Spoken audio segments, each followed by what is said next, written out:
একটি পাখি যখন ডিম পাড়ার সময় হয়, সে একটি নিরাপদ স্থান খোঁজে, যেই স্থানটাতে সে ডিম পাড়তে পারে এবং যেই স্থানটা ঝড় বৃষ্টি সমস্ত কিছু থেকে তার ডিমগুলোকে রক্ষা করতে পারবে।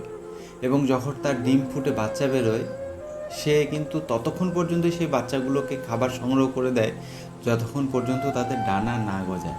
যেই মুহূর্তে তাদের ডানা গজায়, সে শুধুমাত্র তাদেরকে উঠতে শেখায় এবং ওরা শিখে গেলেই তাদেরকে বাসা থেকে ফেলে দেয় এবং তাদের নিজেদের খাদ্য নিজেদেরকে সংগ্রহ করতে হয়।